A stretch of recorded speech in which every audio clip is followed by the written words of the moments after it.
안녕하십니까. 오늘은 우리 민법 제539조 이하에서 규정하고 있는 제3자를 위한 계약에 대해서 살펴보도록 하겠습니다. 우선 이 제3자를 위한 계약에 대해서 전반적인 의의 및 개념 등에 대해서 개관해서 간략히 살펴보고 구체적인 어떤 당사자 간의 권리 의무 관계에 대해서 살펴보도록 하겠습니다. 우리가 제3자를 위한 계약이다 라고 했을 때 이 제3자를 위한 계약이라고 하는 것의 의의와 관련해서는 실제로 그 계약을 체결하는 당사자는 아님에도 불구하고 제3자로 하여금 계약 당사자 일방으로부터 채권을 취득하게 하는 그런 제도를 제3자를 위한 계약이다 라고 설명을 합니다.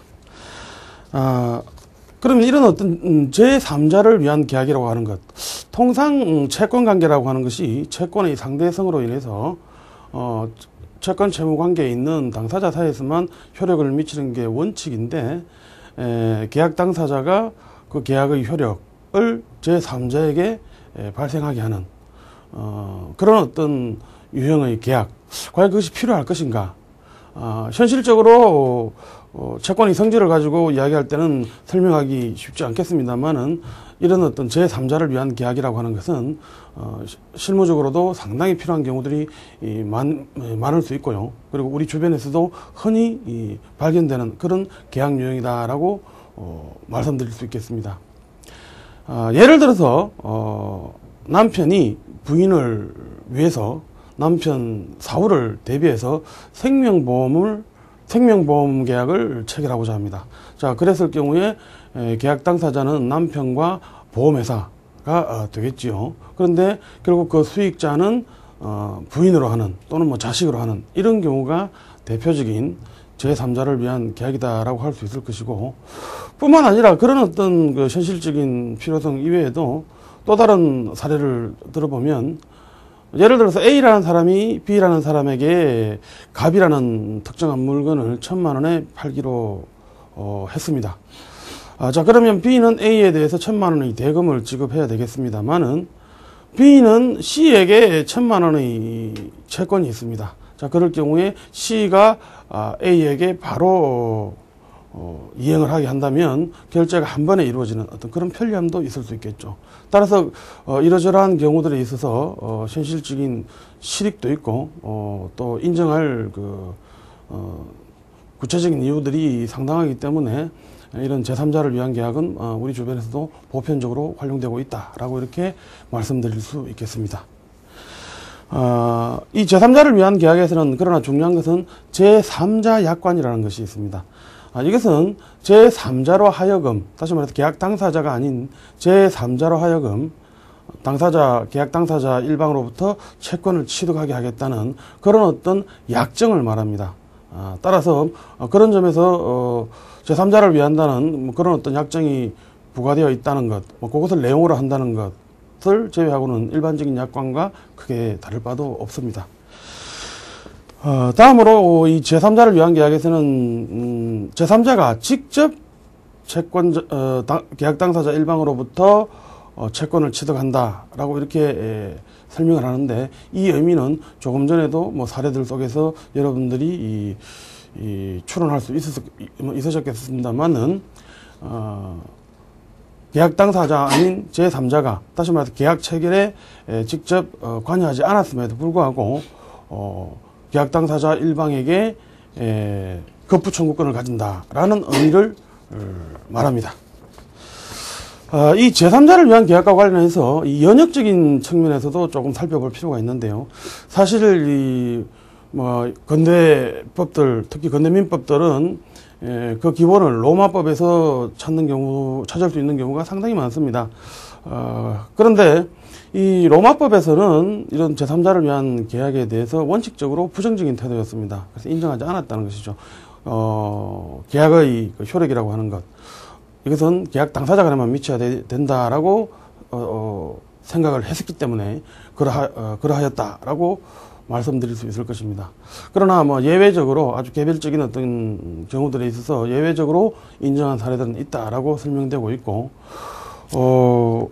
또 독일법에서도, 독일 보통법에서는 초창기에는 아주 예외적으로 이렇게 인정을 했다고 합니다. 그러나 그 이후에는 제3자를 위한 계약이 보편화되었다라고 설명되기도 하는데, 어쨌든 근대 각국의 민법 속에서는 이런 어떤 제3자를 위한 계약을 보편적으로 인정하게 되었고, 우리 법에서도 제3자를 위한 계약을 명문으로 인정하고 있습니다. 그런데 이 제3자를 위한 계약과 관련해서 나라에 따라서 약간씩 그 입법 방식이 조금씩 다른 경우들이 있습니다. 무슨 말이냐 하면 제3자를 위한 계약을 체결했다라고 할 때 계약 당사자 아닌 제3자가 계약 당사자 일방으로부터 바로 채권을 취득을 하는 뭐 그런 모습을 원칙적인 모습으로 하고, 단지 이 제3자가 그런 어떤 채권 취득 자체를 거절할 수 있는 이런 어떤 입법 형식을 취하는 나라가 있는가 하면, 제3자를 위한 계약이 체결되었다고 해서 곧바로 제3자가 계약 당사자 일방에게 채권을 취득하는 것이 아니라 제3자가 급부를 이행해야 될 사람에게 수익의 의사표시를 하는 경우, 그런 경우에 비로소 제3자가 당사자 일방에게 채권을 취득하게 된다라고 하는 입법을 취하는 경우가 있습니다. 그래서 이 두 가지 입법 형식 중에서 우리 법에서는 후자의 경우를 채택하고 있다라고 설명드릴 수 있습니다. 다음으로 이 제3자를 위한 계약이다라는 어떤 용어와 관련해 가지고 진정한 제3자를 위한 계약, 그리고 부진정한 제3자를 위한 계약이라는 용어를 우리가 준별하기도 합니다.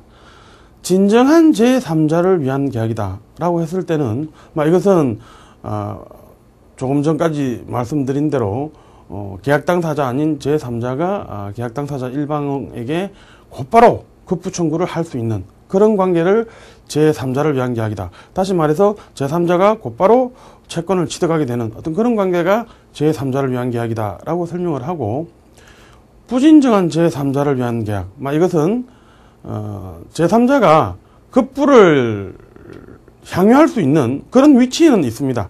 그러나 그 제3자가 계약 당사자 일방에게 바로 급부를 청구할 수 있는 그런 경우는 아닌 그런 경우를 우리가 부진정한 제3자를 위한 계약이다 라고 이렇게 설명을 합니다. 예를 들어서 A라는 사람이 자신의 친구 B를 위해서, B가 예를 들어서 결혼기념일이라든지 또는 기타 축하할 만한 일이 발생한 경우다라고 생각해 보시기 바랍니다. 자, 그런 경우에 A가 꽃집을 경영하는 C에게 이야기를 해서 B에게 꽃 배달을 하라라고 한 경우, 자, 이 경우 B가 C에게 바로 꽃을 자신에게 배달하라고 이렇게 청구할 수 있는 그런 입장은 아니겠죠. 그러나 꽃이 배달된다면 그것을 자신이 누릴 수는 있는 그런 지위에 있다라고 할 것인데, 이와 같은 경우, 다시 말해서 급부 청구권을 가지고 있느냐 없느냐에 따라서 진정한 제3자를 위한 계약, 부진정한 제3자를 위한 계약으로 나눌 수 있다는 것입니다. 그래서 사실은 이게 진정한 제3자를 위한 계약인지 부진정한 제3자를 위한 계약인지가 의심스러운 경우들이 있을 수 있습니다.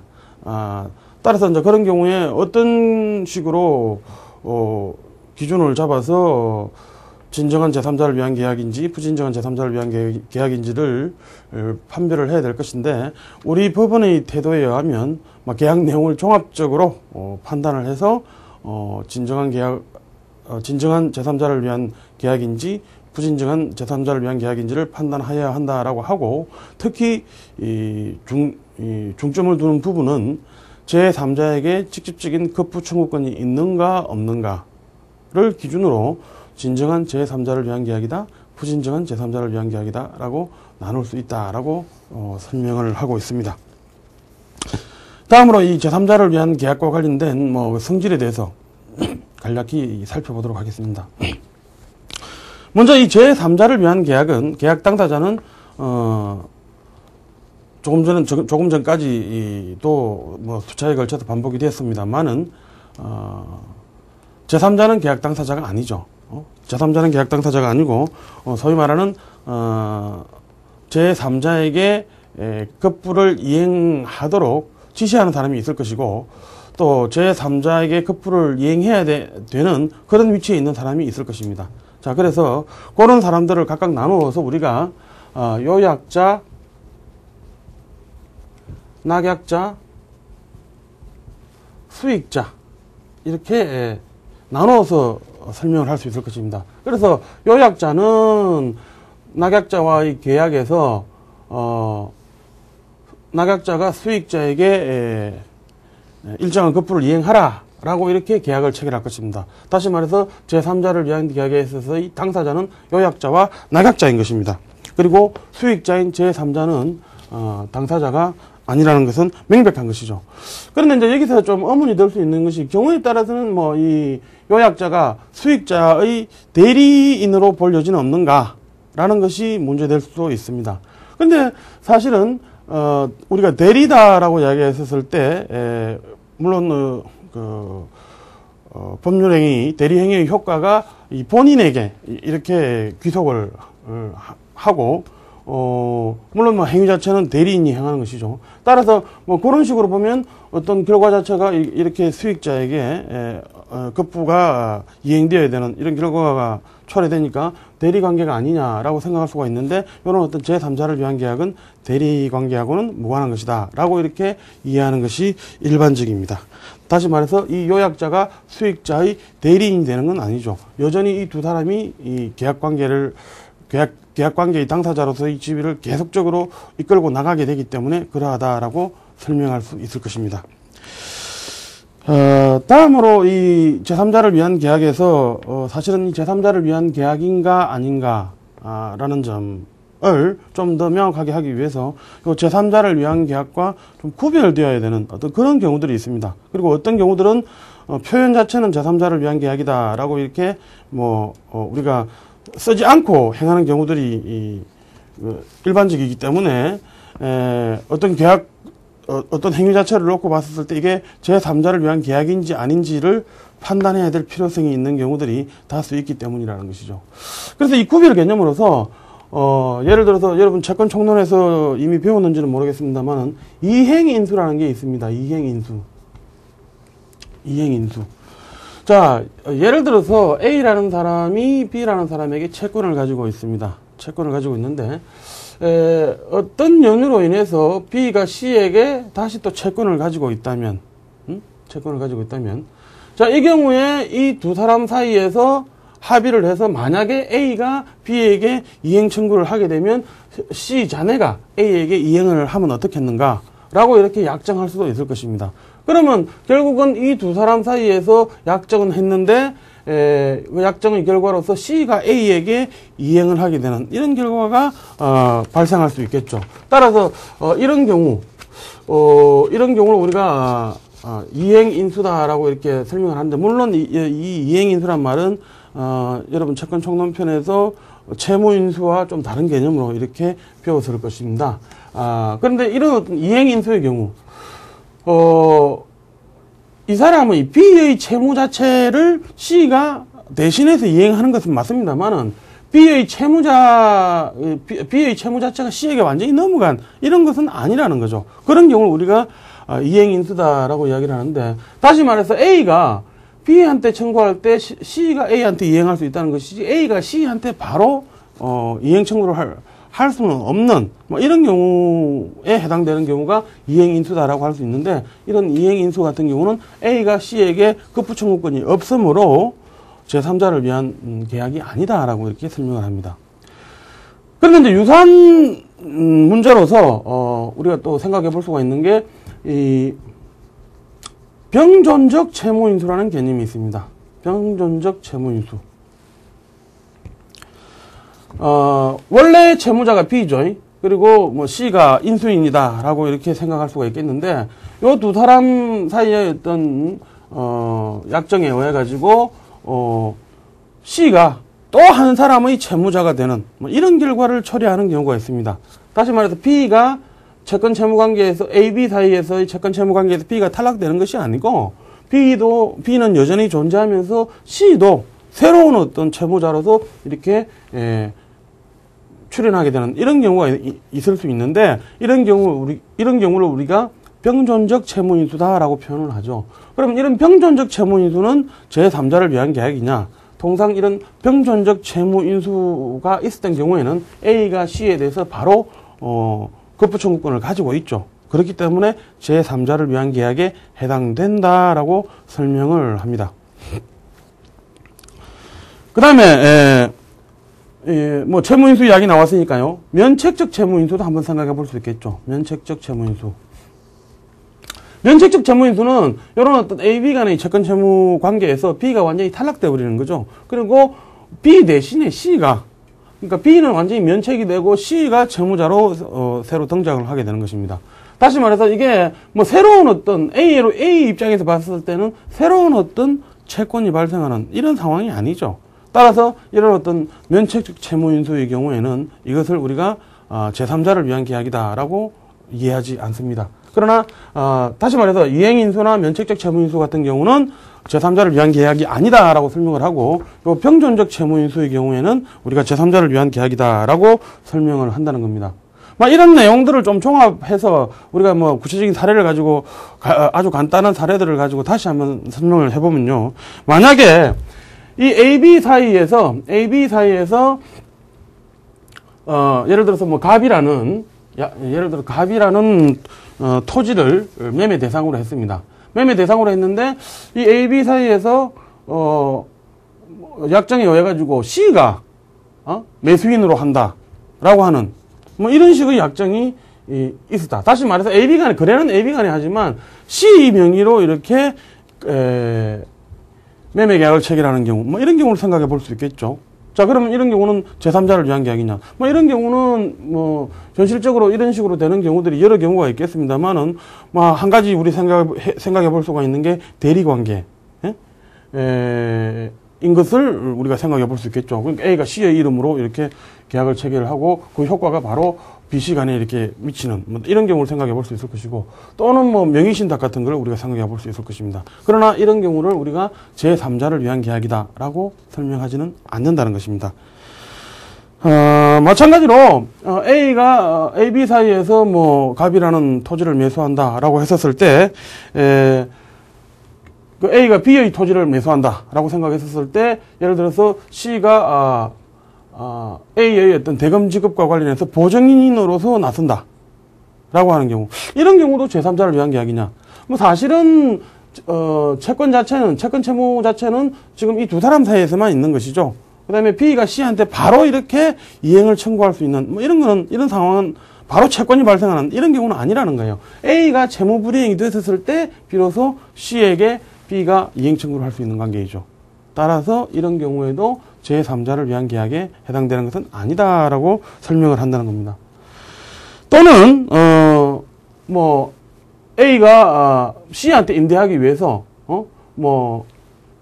B하고 이 사이에서 갑이라는 목적물을 매입을 한다든지 하는 이런 경우들, 뭐 그런 경우들도 마찬가지로 뭐 표현은 C에게 임대하기 위해서 이렇게 되어 있는지 모릅니다만은 이런 경우도 제3자를 위한 계약이다라고 이렇게 설명할 수는 없다는 겁니다. 마찬가지로 C에게 정여를 하기 위해서 A가 B로부터 물건을 산다라고 하더라도 그것이 이 제3자를 위한 계약이 될 수 없으면 당연한 것입니다. 그래서 뭐 이런 경우들에 있어서는 어떻게 보면 새로운 채권이 발생한다라든지 그런 요소들도 존재하지 않고, 그리고 또 결국은 급부청구권 자체가 새로이 이 제3자에게 바로 이렇게 생긴다라고 이렇게 볼 수도 없기 때문에 제3자를 위한 계약에 해당되는 경우들이 아니다라고 이렇게 설명할 수 있다는 것이죠. 그 다음에 이 제3자를 위한 계약, 이것을 통해서 제3자가 취득하게 되는 권리는 무엇인가? 우리 법에서 예정하고 있는 것은 기본적으로 채권을 예정하고 있다라고 이렇게 생각하시면 되겠습니다. 왜냐하면은 우리 조문에서도 채권을 직접 이렇게 취득하는 것으로 되어 있기 때문에 그렇다는 것이죠. 그러면 물건이라든지 다른 준물건 같은 경우, 뭐 그런 경우는 제3자를 위한 계약을 통해서 취득할 수가 없느냐? 취득할 수도 있겠죠. 취득할 수도 있을 것이고, 뭐 그런 경우들에 있어서는 제3자를 위한 계약에 관한 규정들이 유추 적용되는 뭐 이런 어떤 방식이다라고 이해할 수도 있을 것입니다.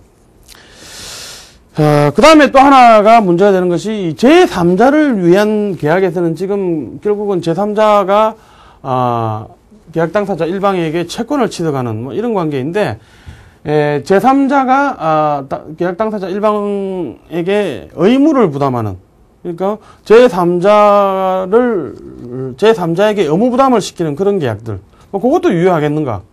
사실은 원칙적으로 그런 모습들은 무효다라고 이렇게 이해를 해야 되겠죠. 그러나 경우에 따라서는 이 의무 부담을 하게 될 시의 어떤 의사에 따라서는 또 그러한 계약의 유효성도 충분히 고려해 볼 수 있다라고 생각할 수 있을 것입니다. 그리고 입법내에 따라서 우리는 지금 제3자를 위한 계약만 규정하고 있습니다만은 입법내에 따라서는 제3자를 위한 의무부담 계약도 입법하고 있는 그런 입법내도 있는 것이 사실입니다.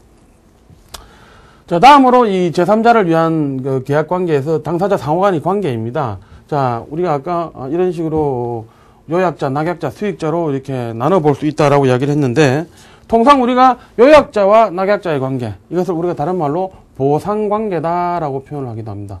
보상관계. 결국은 수익자에게 낙약자가 급부를 이행함으로 인해서 거기에 대한 어떤 보상을 준다라고 이렇게 설명할 수 있기 때문에 이런 관계를 보상관계다라고 설명을 합니다.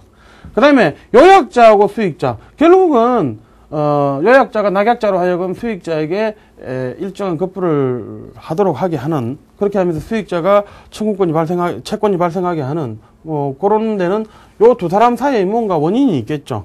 그래서 요런 관계를, 이 두 사람 사이의 관계를 우리가 원인 관계 또는 대가 관계 뭐 이런 식으로 표현을 합니다. 그 다음에 이제 요 두 사람 사이의 관계, 요 두 사람 사이의 관계는 사실은 그렇죠. 수익자 입장에서는 단지 수익만 할 뿐이죠. 수익만 할 뿐이기 때문에 이 두 사람 사이의 관계를 뭐 특별히 법률 관계다라고 설명할 수는 없고 제3자의 수익 관계에 불과한 것이다라고 이렇게 설명하는 것이 일반적인 견해입니다. 자, 다음으로 이 제3자를 위한 계약에 있어서 요건들, 제3자를 위한 계약의 성립 요건들에 대해서 살펴보도록 하겠습니다.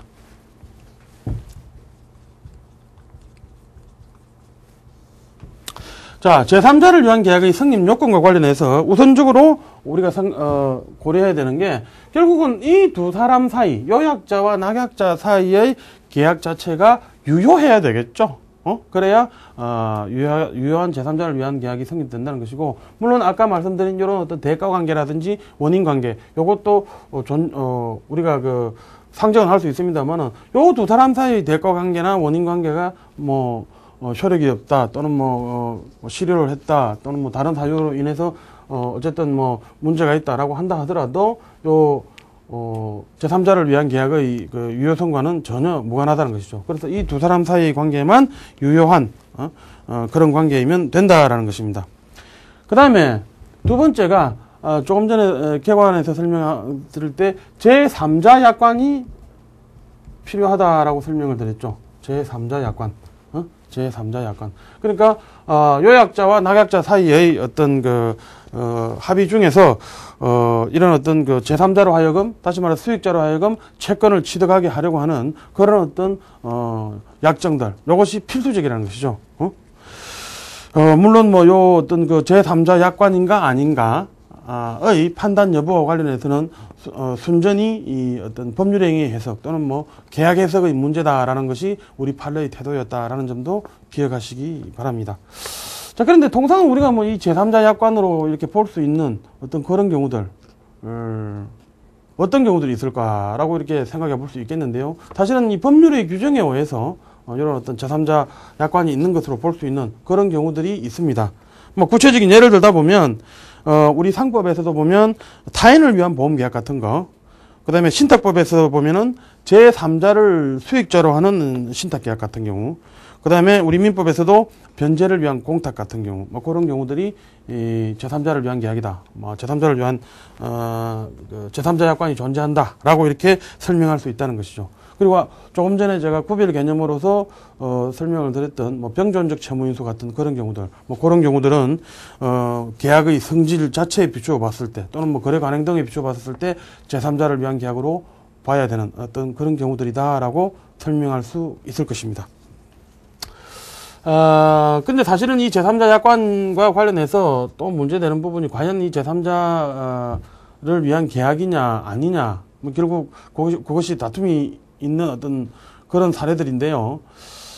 예를 들어서 그 A가 B에 대해서 대금을 지급해야 되는데 요즘이야 뭐 그 대금 지급함에 있어 가지고 현금 찾아가서 직접 C에게 이렇게 대금 지급하는 이런 형식은 뭐 있을 수는 있겠습니다만 그것이 아주 빈번하고 뭐 아주 뭐 일반적인 어떤 그런 모습이라기보다는 오히려 뭐 은행을 통하는 어떤 이런 경우들이 있겠죠. 은행을 통하는 그런 경우들이 있을 건데 보통은 아직도 보면은 뭐 우유 같은 거, 신문 같은 거, 잡지 같은 거 이렇게 받아본다라고 할 때는 지로용지 사용하는 경우가 있겠죠. 자, 이런 어떤 은행 지로용지, 그 지로를 이용한 어떤 이런 대금 지급, 뭐 이런 것이 제3자를 위한 계약이냐, 뭐 라는 것이 문제될 수가 있는데, 뭐 이런 어떤 유형들에 있어 가지고는 사실은 뭐 학설상으로도 제3자를 위한 계약이다 아니다에 대해서 학설상의 대립이 있는 뭐 그런 부분이기는 합니다. 또 하나 생각해 볼 수가 있는 것이 그 제3자 명의로 이렇게 예금을 하는 경우가 있을 수 있습니다. 제3자 명의로. 물론 뭐 이게 금융실명법에 비추더라도 뭐 이런 행위 자체가 허용이 안 된다라고 이렇게 봐야 되겠습니다만은 어쨌든 제3자 명의로 이렇게 예금 계약을 한 경우, 자, 그런 경우에 요걸 제3자를 위한 계약이다라고 본다면 그 제3자 명의로 예금 계약이 체결되었다라고 보겠죠. 그런데 우리 판례 같은 경우는 실제로 그 제3자가 아닌 실제로 제3자 명의로 은행 구자를 연 사람, 그 사람이 예금의 소유주이다라고 이렇게 설명한다는 것이죠. 따라서 제3자 명의로 예금 계약을 체결했다라고 해가지고 뭐 그런 게 제3자를 위한 계약이 되지 않는다라고 설명할 수 있겠습니다.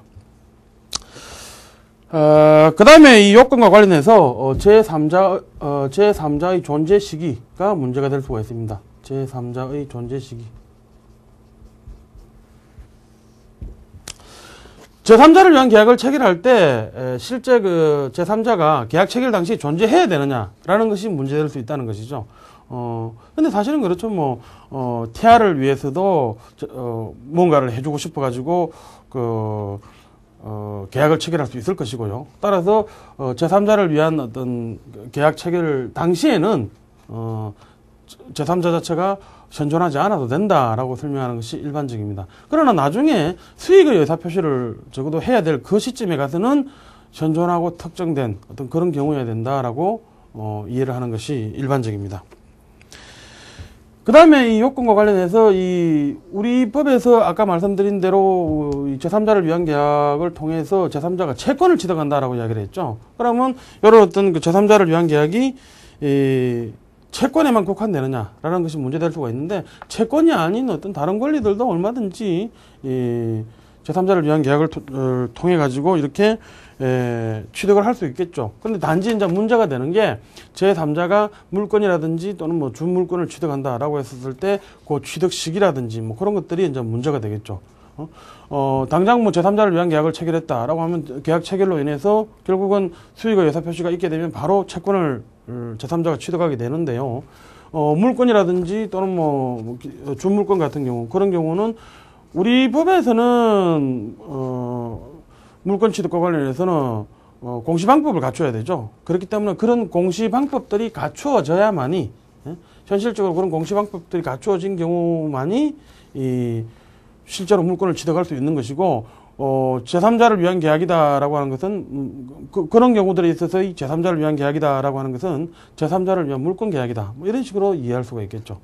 따라서 취득하고자 제3자에게 취득시키고자 하는 권리가 물건인 경우 뭐 결국 그거는 물건적 합의는 할 수 있으되 물건 취득은 결국은 현실적으로 공시방법을 갖춘 때가 그러하다라고 이렇게 이해할 수 있을 것입니다. 그러나 우리가 통상 그 채권 발생시키는 행위를 채권을 발생시키는 행위를 우리가 채권 행위다라고 하고 물건 또는 뭐 준물건이 발생하게 하는 그런 법률 행위를 어떻게 보면은 처분 행위다. 라고 이렇게 설명할 수가 있을 것인데, 이런 어떤 처분 행위 중에서 유형으로 우리가 포섭하는 유형 중에 하나가 채권 양도 같은 경우가 있습니다. 그래서 예를 들어서 뭐 제3자를 위해서 이 채권을 양도하는 경우, 뭐 그런 경우에는 굳이 그 물건 양도와 마찬가지로 특별한 공시방법이 요구되는 건 아니겠죠. 그래서 그런 점에서도 약간의 차이가 있다라는 것을 기억하시기 바랍니다. 자, 어쨌든 뭐 이런 식으로 그 제3자 약관을 통해 가지고 제3자를 위한 계약이 체결되었을 경우, 뭐 그런 경우에 각 어떤 당사자들의 이 어떤 그 법적 지위라고 하는 것이 문제가 되겠죠. 특히 이제 문제가 되는 게 뭐 수익자의 법적 지위를 중심으로 해서 논의가 많이 전개가 됩니다. 그래서 수익자의 법적 지위에 대해서 먼저 살펴보도록 하겠습니다.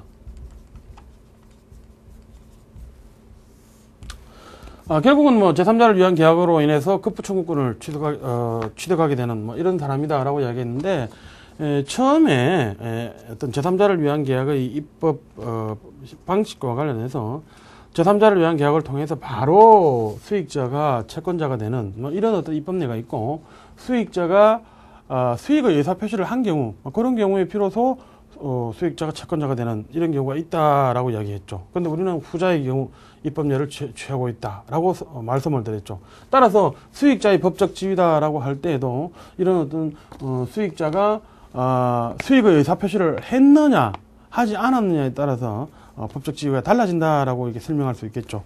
그래서 먼저 수익자가 수익의 의사표시를 하지 않은 경우, 수익의 의사표시를 하지 않은 경우, 이때는 말 그대로 수익자는 물론 뭐 나중에 수익자가 내가 그 수익의 의사표시를 하겠다 말겠다 이 자체는 수익자의 완전한 어떤 뭐 자유에 맡겨진 상황이겠죠. 그래서 어쨌든 뭐 수익자가 그런 수익의 의사표시를 함으로 인해서 비로소 채권자가 되는 것이죠. 따라서 수익자가 수익의 의사표시를 하기 전에는 일종의 어떤 그 형성권적 지위에 있다, 형성권을 가지고 있는 그런 지위에 있다라고 설명을 하고 있습니다. 그렇게 이해하는 것이 일반적이고요. 그리고 이제 문제가 되는 것이 이게 뭐 수익자의 지위를 뭐 형성권이다라고 설명한다면 이때 요 형성권 언제까지 행사 안 했을 때 그 권리가 소멸하느냐, 뭐 이런 것도 문제가 될 수가 있겠죠. 그런데 사실은 그렇습니다. 민법 정책에서 여러분들이 배웠던 내용일 수 있겠습니다만은 이 형성권 자체를 보통은 우리가 제척기간에 걸린다라고 설명을 하죠. 그런데 여기서 이 수익자의 어떤 법적 지위, 이 형성권을 가지는 이 지위를 가지고 설명할 때는 이 형성권은 뭐 제척기간에 걸린다라고 이해하는 견해가 있는가 하면 10년의 소멸시효에 걸린다라고 이해하는 견해도 있습니다. 그 다음에 어쨌든 지금 이 수익자가 수익의 의사표시를 하기 전에 요때는 이 낙약자가 수익자에게 당신 어떻게 하겠습니까? 라고 이렇게 최고를 할 수 있습니다. 수익 의사표시 하겠느냐 말겠느냐 라고 이렇게 최고를 할 수가 있습니다. 그런데 만약에 낙약자가 이런 최고를 했음에도 불구하고 수익자가 아무런 어떤 반응을 보이지 않는다. 자, 그럴 경우에는 우리 민법 540조에 의해서 수익의 의사표시를 거절한 것으로 뭐 그런 식으로 보고 있습니다.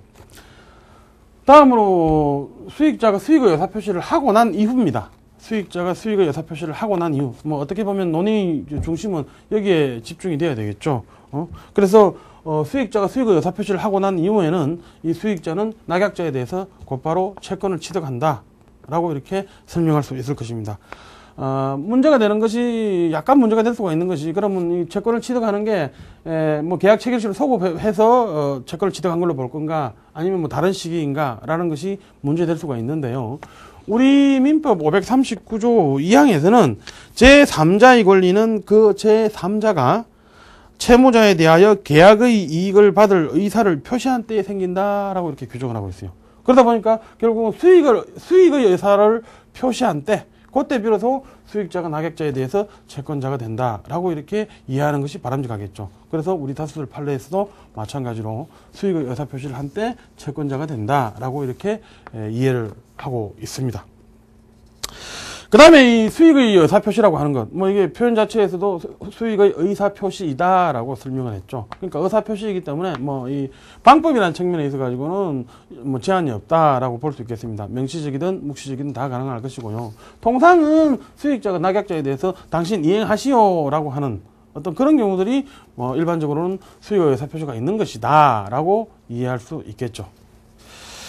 그 다음에 일단은 이 수익자가 이렇게 수익의 의사표시를 하고 난 뒤에는 이 요약자하고 낙약자가, 이런 어떤, 제3자를 위한 계약 자체를, 내용을 변경한다든지 이런 것들은 불가능합니다. 막 그런 내용들이 우리 민법 541조에 규정을 하고 있습니다. 그런데, 물론 이 두 사람 사이에서 뭐 특약을 두었다든지, 뭐 그런 어떤 특별한, 원인에 의해 가지고, 이 사람이 수익의 의사표시를 한 경우에도, 나중에 뭐 계약 내용을 변경할 수 있다라고 있는 것으로 뭐 특약을 두었다라고 한다면 그때는 좀 사정이 다르겠죠. 따라서 뭐 그런 경우에는 예외적으로 변경 가능성도 있다라고 이해하는 견해도 있습니다.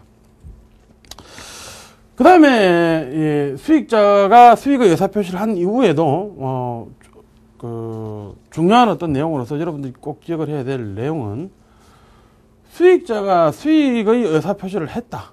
그래서 수익자가 낙약자에 대해서 채권을 가진다. 여기에 대해서는 뭐 변함이 없는 사실입니다. 당연한 이야기인데, 그렇다고 해서 이 수익자가 계약자의 지위, 제3자를 위한 계약에서의 계약 당사자는 아니죠.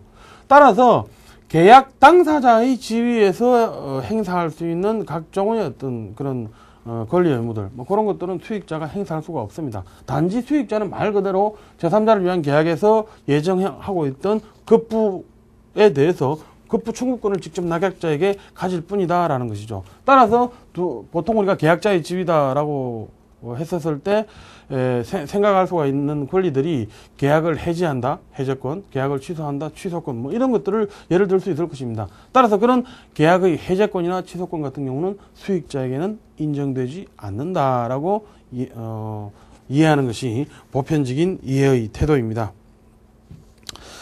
그 다음에 만약에 이 낙약자가 지금 수익의 의사표시를 하고 난 이후입니다.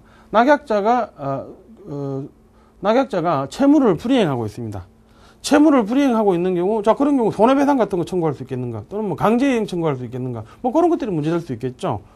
근데 그것은 뭐 급부 청구권이 인정되는, 다시 말해서 이 채권이 이 수익자에게 있기 때문에 뭐 그거는 손해배상을 청구한다는 거, 채무 불이행으로 인해서 손해배상을 청구한다는 거, 그것은 마치 물론 이건 급부론에서 하는 이야기이긴 합니다만 2차적 급부로서 당연히 인정될 수 있는 뭐 이런 식으로 설명하기도 하고요. 원래 급부하고 형태상 변경이 없는 것이죠. 그러니까 당연히 그와 수반된 낙약자의 채무 불이행과 수반된 손해배상이라든지 강제이행 같은 경우, 뭐 그런 경우는 수익자가 여전히 권리를 행사할 수 있다라고 이해하시면 되겠습니다.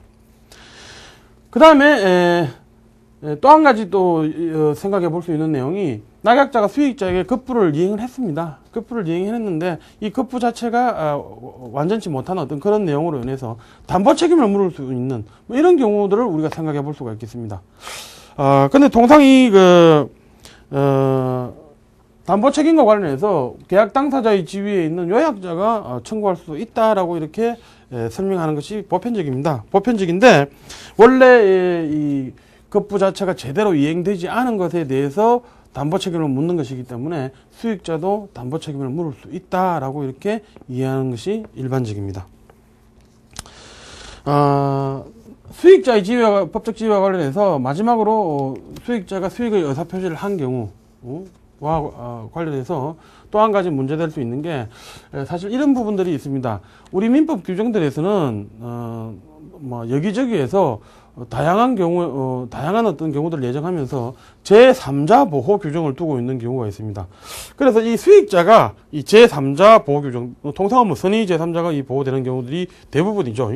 근데 이 제3자 보호 규정에 의해서 보호될 수 있는 제3자에 해당되는가가 문제될 수가 있습니다. 그런데 이것과 관련해서 이 수익자는 제3자가 아니다라고 하는 것이 일반적인 이해의 태도입니다. 따라서 제3자가 아니기 때문에 이런 제3자 보호 규정에 의해서도 보호될 수 없다라고 이해하시면 좋을 것 같습니다.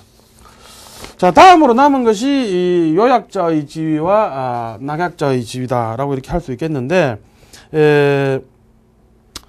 요약자는 말 그대로 제3자를 위한 계약을 체결한 계약 당사자로서 낙약자에 대해서 수익자에게 급부를 이행하라라고 하는 급부 이행 청구권 당연히 인정된다라고 할 수 있을 것입니다. 그거는 지극히 당연한 이야기일 것이고요.